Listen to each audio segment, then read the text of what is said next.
I just want some regular over there, like by.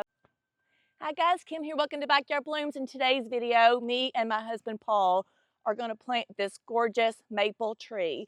This one is called Bloodgood Japanese Maple, and it's from Monrovia. And I love the real deep dark foliage that it's going to have. And here in my hydrangea garden, I have lots of that lime green and regular green from my limelights, or my emerald green arborvitaes. So I want some red in this garden. And I actually had a standard limelight tree here, and we weren't sure. It did great for about 3 years, but we had to keep staking it because it was really top heavy and it would go this way and then it would go that way. However, it did die, but my husband thinks that it broke off at the root base. So when we planted this, we didn't really know any better because I was just learning how to garden, and a lot of people would tell you to take out the native soil, especially the hard clay, and then put in like regular compost or whatever. Well, so my husband's going to go try to find me some original hard clay so we can put back into this area so it'll drain really well. You need still about 80–85% of that original soil. And then hard clay, I do like put compost in it, but this area's got great compost already because we've had mulch and it's broke down into compost. So today, which I normally would, but this area's already been planted up, so I'm not going to add any more compost. I just need to add some more hard clay to that and mix it up in an amendment. I am going to still use my biotone from Espoma, of course, as I always do, because that makes it really good for the root development. Now, Japanese maples do not like to be planted really deep. They like to be, once you see the roots at the very base, right here in the pot, I don't know if you can see this, I'll bring it a little bit closer. Can you see that root base in there? They like for that to be on top of the ground. So they still breathe right there. That's how they get their oxygen. They do not like to be planted deep. And they do not like to have a lot of mulch around this area. So maybe, around the perimeter is fine, but not right at the base. So my husband, you want to come around here, Paul? He's going to add some more good hard clay, and I'm going to use my power planter with the biotone, and I'm going to mix this all up. I love that I have some rocks here, and this sedum's doing really, really good. I'd throw it all in there. So this is my husband, Paul. He's helping me today. We're trying to get my chores done a little bit today where I need his help because he's going to go work on his Roadrunner. Right? What are you going to do today, Paul? You want to tell everybody what you're doing? Put disc brakes on it. Disc brakes? Yeah. So, like, I'm not a car person, but I know that these brakes that you have on it are original from 69, yeah. And they don't stop very good, right? They do not. So he's going to put disc brakes on the front. Yeah. I love that I have a husband that can do things for me. He can dig, he can plant, he can fix whatever, and he can work on cars. He can change my oil. I'm so lucky to have you. Thank you. All right, so we're going to mix this all up.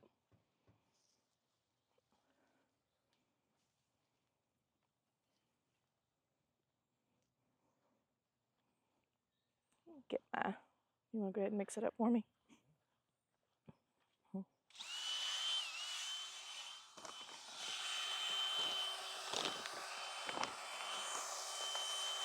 Yeah, get that out.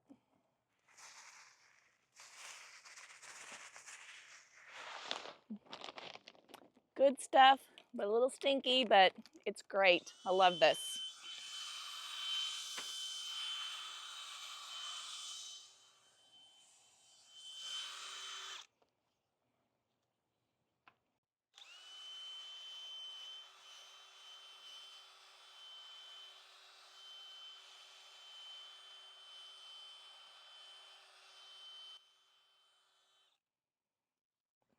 I'm going to throw some of that compost over in there, Paul, and mix it up a little bit with that one. That compost, just kind of mix it in. We made sure we got all the old roots out from our Limelight Standard hydrangea tree.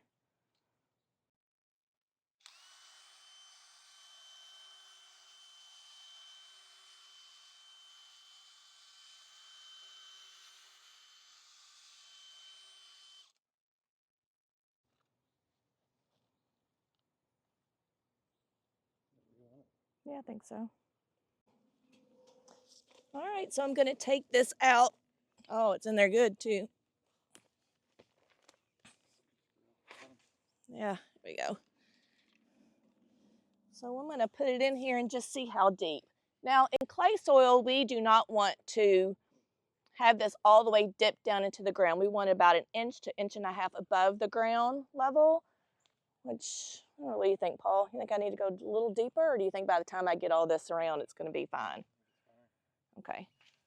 So then whenever you're placing your tree, make sure it's like where you'd like it and it's like where you're gonna see it's the prettiest. You think that's straight, Paul?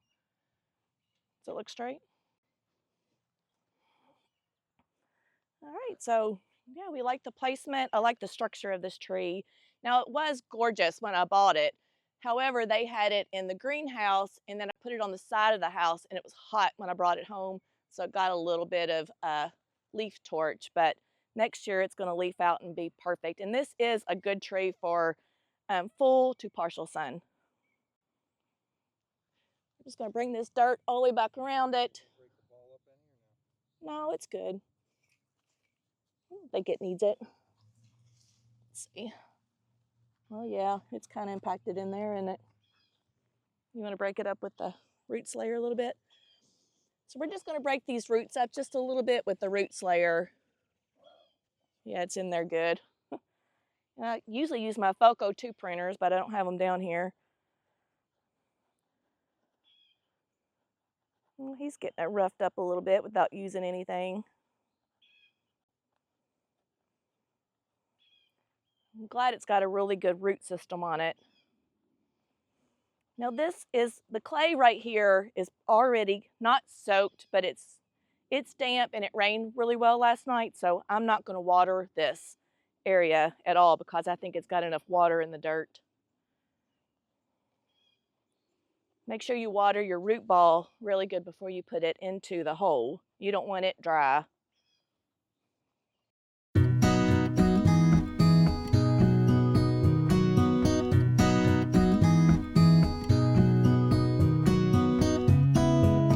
All right, then we're just going to bring all this dirt back around it. Still have some roots in here.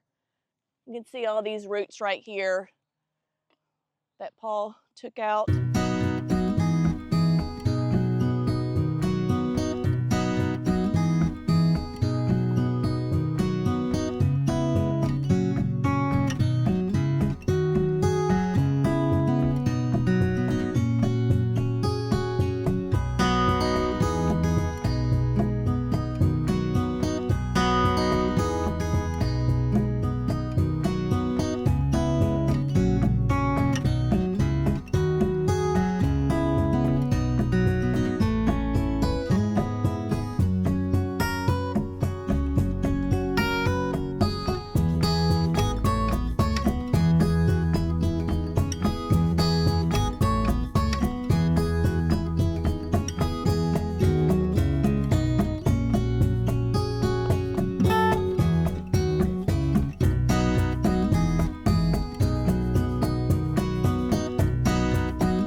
right here.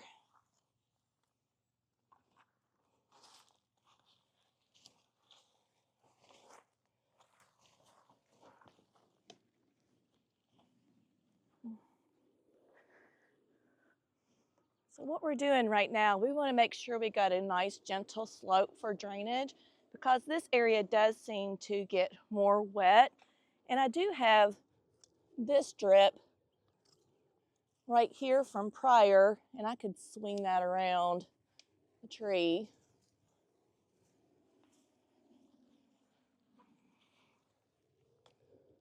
Just for a little bit of extra water, but I don't think it's going to need a lot. Like I said, it drains here.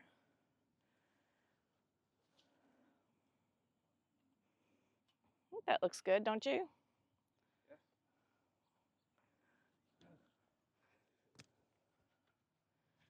All right.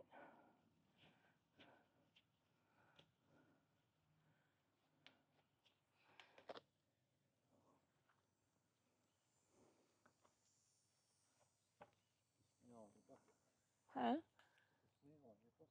Of course.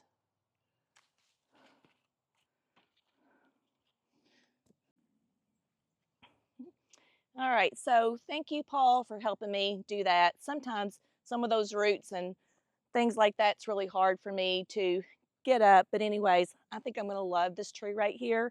And I'm really, really excited what it's going to do next year because this year it really doesn't do a whole lot. The first year you plant things, they tend to sleep. The second year they creep, and the third year they're going to leap. So it might be 3 years before we really see like the full impact and how beautiful this tree is going to be. But here is the picture of what the foliage is going to look like. Isn't it pretty? I love it. I just love it. I don't know why.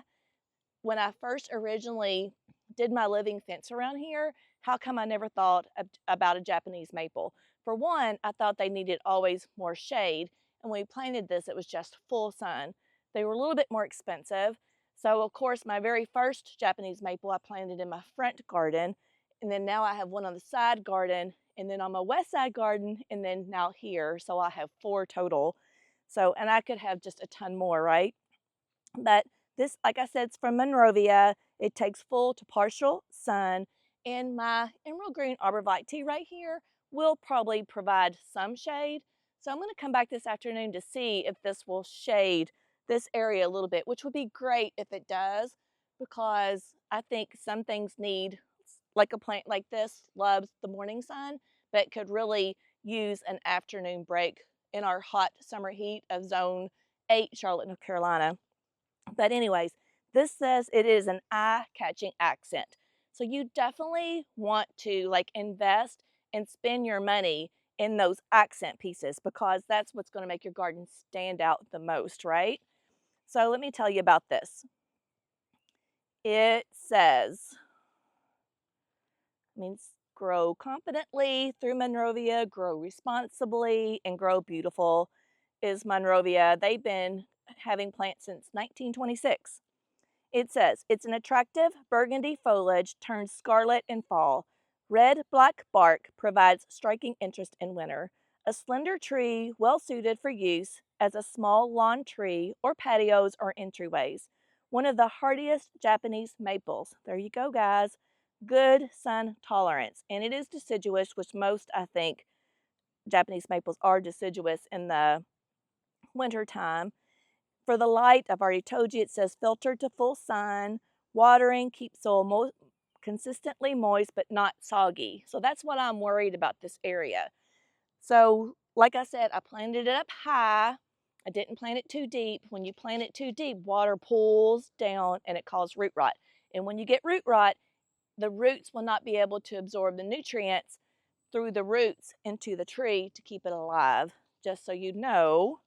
And a lot of things, I think I've probably killed things more because of root rot than I have like not watering. Because like I said, our hard clay does hold on to a lot of moisture. All right, so it blooms, it does not bloom. It's prized for its foliage. It's hardy in USDA zones 5 through 8. I'm 5'8", and its hardiness down to -20 to -10. And the average size of this tree reaches 15 to 20 feet tall, 15 wide. So there you go. Love it. It makes a dramatic fall color. There you go. You guys, I don't know if you see the sweat rolling off me. We decided to plant this tree because today's going to be 86 and tomorrow for the next week and a half in the high 70s, low 80s. And it's starting to cool down a little bit too. So that is the perfect time to plant. For me, I can plant pretty much anytime. I can also plant in the summertime as long as I add drip and I make sure I water it really good. But fall is the best time to plant. And we are going into September, and the middle of September is almost fall. You guys, it's crazy how this year has just flown by, right? So anyways, I'm really excited. I'm glad I got this tree planted. I bought this tree at Southern Roots when I was with my Miss Eileen. Do you remember when Miss Eileen came and she toured my garden with me? And then we went to Daniel Stowe, and then I took her to Southern Roots because she's never been and we were really close. We ate at Nellie's downtown Belmont, which is a cute, adorable little town. So they had a good amount of these. Like I said, they were in the greenhouse being protected. I just got bit. Wow. So yeah, just got distracted again from that bug bite. Whatever that was, it hurt. And we just put down army worm stuff, and while we were planting, I'm going to show you because I had my husband put it down over here on the rock.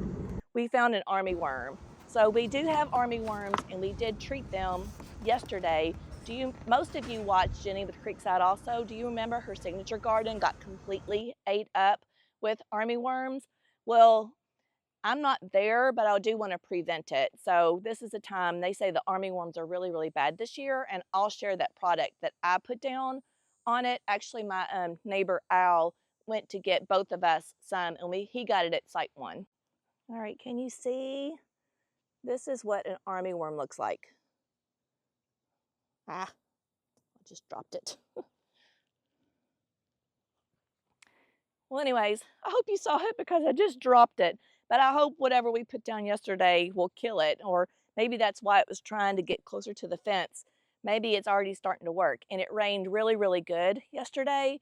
So whenever you put down something like that, you either want to water it in, or if you're expecting a good rain, which we got a great rain yesterday, last night, and then hopefully whatever we do have in here will kill them.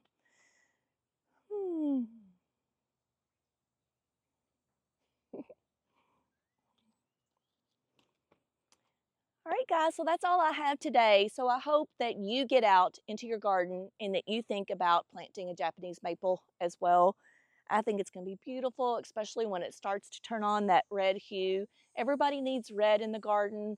There's certain colors that, and I'll put them up onto the screen, that you need yellow and you need greens and you need red.